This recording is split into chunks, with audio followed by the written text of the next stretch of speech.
నమస్తే, నేను మీ రవి ప్రకాష్. ప్రపంచంలోనే అతిపెద్ద ప్రజాస్వామ్య దేశంలో ఎన్నికల ప్రక్రియ ముగిసింది. ఎన్నికల ఫలితాలపై సస్పెన్స్కు తెరపడింది. రిజల్ట్స్ మీకు పూర్తిగా తెలిసిపోయాయి. మరి ఆ తర్వాత ఏం జరగబోతుంది అన్నది మీకు చెప్పడానికి నేను ఇక్కడికి వచ్చాను. ఈ మొత్తం ప్రక్రియలో ప్రజలు ఇద్దరిని గేమ్ చేంజర్స్గా మార్చారు. దేశ చరిత్రలోనే తొలిసారిగా ఆంధ్రప్రదేశ్ కింగ్ మేకర్గా మారింది.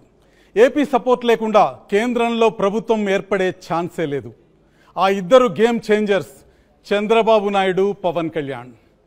ఈరోజు చంద్రబాబు నాయుడు, పవన్ కళ్యాణ్ దేశ రాజకీయాల్ని, జాతీయ రాజకీయాల్ని ఏ విధంగా మార్చబోతున్నారు, రేపు దేశ రాజకీయాలు ఎలాంటి మలుపు తిరగబోతున్నాయి, ఈ విషయాల గురించి నేను వివరిస్తాను.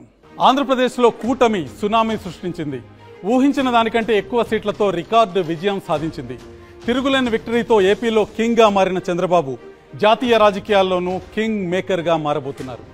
ఈసారి 400 సీట్లు పక్కా అంటూ బరిలోకి దిగిన బీజేపీకి భాగస్వామ్య పార్టీలతో కలిపి 289 సీట్లు మాత్రమే వచ్చాయి. 16 ఎంపీ సీట్లతో టీడీపీ ఎన్డీఏలో రెండవ అతిపెద్ద భాగస్వామ్య పార్టీగా ఉంది. ఒక్కసారి మీకు పరిస్థితి వివరిస్తాను. కింగ్గా రంగంలో దిగిన నరేంద్ర మోదీకి మ్యాజిక్ ఫిగర్ 272 సాధ్యం కాలేదు. ఆయన కేవలం 240 సీట్లలో మాత్రమే విజయం సాధించబోతున్నారు. అంటే మిత్రపక్షాలతో కలిపి ఎన్డీఏ 289 సీట్లు సాధించబోతుంది. ఈ బలంతో అధికారంలోకి రాబోతుంది. కాకపోతే రెండు మిత్రపక్షాలు తెలుగుదేశం, జనసేనకు సంబంధించిన 18 సీట్లు 289 సీట్లలో నుంచి తగ్గిస్తే కేవలం 271 సీట్లతోనే ప్రభుత్వం నిలబడాల్సి ఉంటుంది. ఇది మైనారిటీ ప్రభుత్వం అవుతుంది. ప్రభుత్వం పడిపోయే అవకాశం ఉంటుంది. కాబట్టి కింగ్ మేకర్లుగా ఇద్దరు నిలుస్తున్నారు, గేమ్ చేంజర్లుగా ఇద్దరు నిలుస్తున్నారు. చంద్రబాబు నాయుడు, పవన్ కళ్యాణ్. వీరిద్దరూ ఎన్డీఏ నుంచి మద్దతు తొలగించుకుంటే ఎన్డీఏ ప్రభుత్వం కూలిపోయే ప్రమాదం ఉంది. కాబట్టి ఈరోజు గేమ్ చేంజర్స్ చంద్రబాబు నాయుడు, పవన్ కళ్యాణ్. ప్రస్తుతం ఏపీ కష్టాల్లో ఉంది. రాష్ట్రానికి అత్యవసరంగా కొంత సాయం కావాలి. అలాగే కొన్ని డిమాండ్లు ఉన్నాయి. ఇవి నెరవేర్చుకోవాలంటే బీజేపీతో ఉండటమే బెటర్ అన్నది టీడీపీ ఆలోచనగా కనిపిస్తుంది. అయితే కొన్ని అంశాల్లో టీడీపీ, బీజేపీ మధ్య విభేదాలు తలెత్తే అవకాశము లేకపోలేదు. అందులో మొట్టమొదట చెప్పుకోవాల్సింది మైనార్టీ రిజర్వేషన్ల అంశం. ముస్లిం రిజర్వేషన్లకు అనుకూలమని చెప్పింది టీడీపీ, కానీ ఈ రిజర్వేషన్లకు పక్కా వ్యతిరేకం బీజేపీ. మరి సమస్యను ఎలా పరిష్కరిస్తారన్నది మొదటి టాస్క్. ఇక ఇటీవల కేంద్రం ల్యాండ్ టైటిలింగ్ యాక్ట్ను తీసుకొచ్చింది. దీన్ని వ్యతిరేకిస్తున్నట్టు టీడీపీ బహిరంగంగానే చెప్పింది. మరి ఈ ల్యాండ్ టైటిలింగ్ యాక్ట్ను ఏపీలో అమలు చేస్తారా లేదా, చేయకపోతే కేంద్రం ఊరుకుంటుందా అన్నది మరో సమస్య. ఈ రెండింటిని టీడీపీ, బీజేపీ ఎలా పరిష్కరించుకుంటాయన్నది ఆసక్తికరమైన అంశం. కేంద్రం ముందు చంద్రబాబు నాయుడు 3 ప్రధానమైన డిమాండ్లను పెట్టబోతున్నారు. అవేంటో ఇప్పుడు చూద్దాం.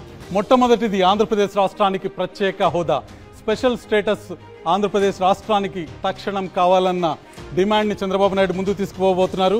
తర్వాత కేంద్ర నిధులు, రాష్ట్రం ఆర్థికంగా వెనుకబడి ఉంది, కేంద్ర నిధులు, కేంద్ర మద్దతు కావాలి ఆర్థికంగా అన్న డిమాండ్ని ముందుకు తీసుకురాబోతున్నారు. మూడవది అమరావతి, గ్రీన్ఫీల్డ్ క్యాపిటల్గా అమరావతి అభివృద్ధి చెందాలంటే కేంద్రం నుంచి పూర్తి స్థాయిలో సహకారం కావాలి. హైదరాబాద్ స్థాయిలో అమరావతి అభివృద్ధి చెందాలంటే కేంద్రం పూర్తిగా నిధులిచ్చి ఆదుకోవాలన్న విషయాన్ని చంద్రబాబు నాయుడు కేంద్రం దృష్టికి తీసుకురాబోతున్నారు. ఎన్డీఏలో ప్రధాన భాగస్వామ్య పక్షమైన బీజేపీ ముందుకు ఈ డిమాండ్ని తీసుకురాబోతున్నారు. ఏ డిమాండ్లని రాష్ట్రం నుంచి చంద్రబాబు నాయుడు, పవన్ కళ్యాణ్ కేంద్రం వైపు తీసుకువెళ్తారో ఒక్కసారి చూద్దాం. ఆంధ్రప్రదేశ్ అడగబోయే మరికొన్ని డిమాండ్లు ఏంటో చూద్దాం. వెనకబడిన జిల్లాలకు ప్రత్యేక ప్యాకేజ్. రాయలసీమ, ఉత్తరాంధ్రలోని ఉమ్మడి 7 జిల్లాలను అభివృద్ధి చేయాల్సిన బాధ్యత కేంద్రంపై ఉంటుంది. విశాఖపట్నం, విజయవాడలో మెట్రో రైలు. ఏపీలో అతిపెద్ద నగరాలైన విశాఖ, విజయవాడల్లో మెట్రో రైలు నిర్మిస్తామని విభజన చట్టంలో హామీ ఇచ్చారు. ఆ ప్రాజెక్టు ఇంకా పట్టాలెక్కలేదు. పలు జాతీయ విద్యా సంస్థల ఏర్పాటు వాగ్దానం. విభజన చట్టంలో జిల్లాకి ఒక జాతీయ స్థాయి విద్యా సంస్థను నిర్మిస్తామని హామీ ఇచ్చారు. ఐఐటీల పేరుతో నామమాత్రపు విద్యా సంస్థలు ప్రారంభించారు, కానీ వాటికి నిధులు మాత్రం ఇవ్వలేదు. దుగరాజపట్నం పోర్టు నిర్మాణం. దుగరాజపట్నం పోర్టుని 8,000 కోట్లతో నిర్మిస్తామని హామీ ఇచ్చారు. ఇప్పటి వరకు పోర్టుకి కావలసిన భూసేకరణే పూర్తి కాలేదు.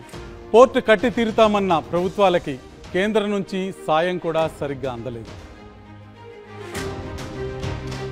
వైజాగ్ చెన్నై పారిశ్రామిక కారిడార్. విభజన చట్టంలో ఏపీ ప్రజలకి ఆశలు కల్పించిన ఇంకో ప్రధానమైన హామీ వైజాగ్ చెన్నై పారిశ్రామిక కారిడార్. ఇది పూర్తి చేసుంటే వేల పరిశ్రమలు ఏపీకి వచ్చేవి, లక్షల ఉద్యోగాల కల్పన సాధ్యమయ్యేది. కానీ ఈ కారిడార్ కార్యరూపం దాల్చలేదు. Visakha railway zone. విశాఖ కేంద్రంగా దక్షిణ కోస్తా రైల్వే జోన్ ఏర్పాటు చేస్తామని విభజన చట్టంలో మరొక హామీనిచ్చారు. 2019లో దీనికి సంబంధించిన డిపిఆర్ కూడా రైల్వే బోర్డుకి ఇచ్చారు. కానీ 5 ఏళ్లైనా రైల్వే జోన్ పనుల్లో ఒక్క అడుగు కూడా ముందుకు పడలేదు. ఇక చివరి డిమాండ్ ఏపీ అసెంబ్లీ స్థానాల పెంపు. ఏపీలో అసెంబ్లీ స్థానాల్ని 225కు పెంచుతామని విభజన చట్టంలో స్పష్టమైన హామీ ఇచ్చారు. కానీ ఆ హామీ అమలు చేయలేదు.